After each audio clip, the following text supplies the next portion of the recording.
Madame, mademoiselle, monsieur, bonsoir. Je suis très heureux de vous retrouver à notre émission La pensée et les hommes d'aujourd'hui et je vous remercie pour votre fidélité. La présence de populations allochtones sur le territoire de la Belgique, sur le territoire de l'Europe, pose un certain nombre de questions, questions auxquelles répondent des sociologues, des politiques, et aussi des philosophes. Et c'est la réponse d'un philosophe que je vous propose à notre émission d'aujourd'hui. Je retrouve ce philosophe dans un instant, après notre générique.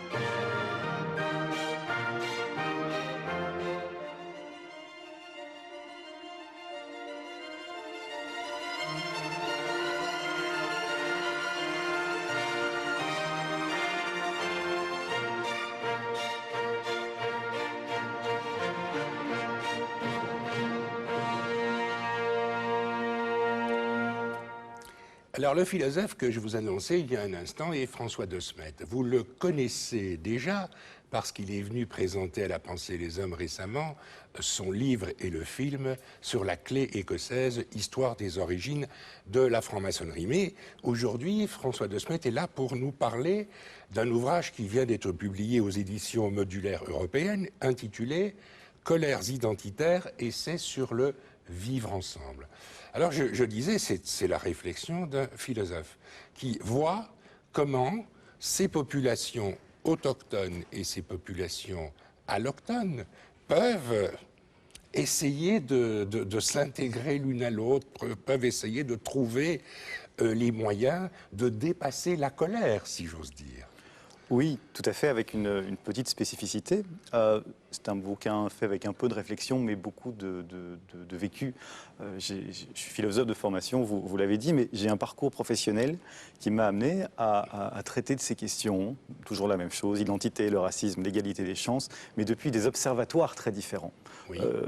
Un temps l'académique, un temps l'institutionnel, le politique, un temps l'associatif également via le MRAX.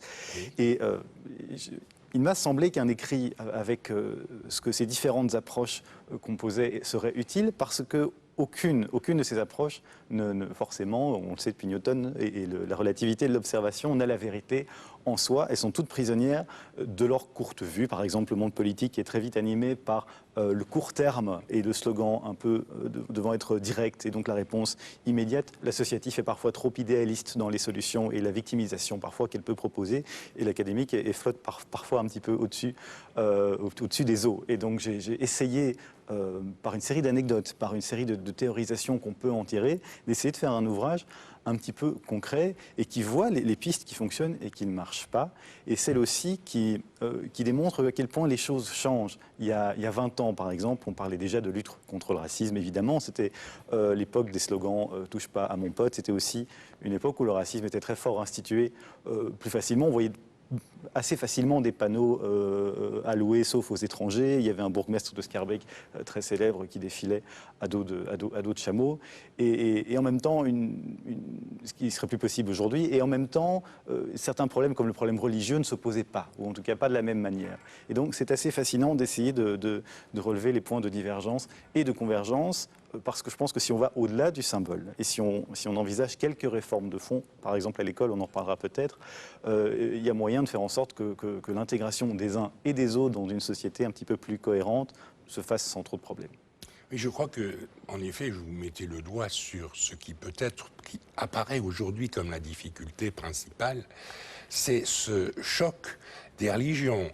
À une époque où les religions européennes, et en particulier le christianisme, et tout à fait en particulier le catholicisme, reculent, ont moins d'importance, et où des religions de personnes venues d'ailleurs s'imposent avec un certain radicalisme et avec des signes extérieurs qui traduisent la volonté de vivre dans nos régions, mais en imposant une religion qui est tout à fait étrangère par ses modalités philosophiques et morales à nos usages, à nous. Nous avons, et la pensée des hommes a joué dans ce concert, nous avons lutté depuis fort longtemps, depuis le Moyen-Âge, contre le cléricalisme catholique. Et aujourd'hui, nous observons un nouveau cléricalisme. Alors, que faut-il faire? Est-ce que, par respect pour les personnes qui viennent d'ailleurs, on doit s'interdire de critiquer les positions parfois extrêmement radicales sur le plan religieux de ceux qui viennent chez nous? Je pense qu'il faut faire deux choses. D'abord, essayer de comprendre d'où ça vient et d'autre part, fixer un cadre commun de limites. Sur le premier point, il y a une immigration d'origine marocaine et turque et d'une série d'autres pays qui a été amenée par la Belgique par convention. Ces gens qui sont arrivés dans les années 50, 60, en général, ont été traités comme des invités. On n'a pas forcément prévu de programme pour les aider, on a prévu un programme de regroupement familial, mais ces gens se sont comportés un petit peu comme des invités, se disant nous n'avons pas à être revendicatifs, on est ici comme des travailleurs, on n'est pas tout à fait chez nous.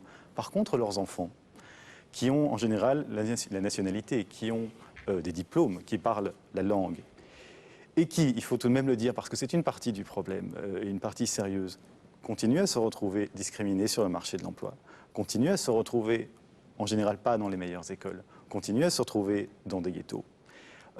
Quand vous êtes dans une société qui vous donne l'impression de toutes parts de ne pas vous accueillir et qui en plus vous donne de bonnes raisons d'être considéré comme froide, comme matérialiste, et en vous donnant l'impression qu'on veut vous rendre transparent et faire disparaître votre identité, vous êtes un peu plus porté que d'autres, et c'est là, à mon avis, la grande différence avec le poids des autres religions qui ont vécu ici depuis beaucoup plus longtemps. Vous avez quand même une tendance, à mon avis, plus forte à vous replier sur ce qui ne vous demande pas de vous adapter, et donc notamment sur les valeurs spirituelles et religieuses. Simplement, la liberté de religion est un des droits de l'homme fondamentaux. On ne peut pas...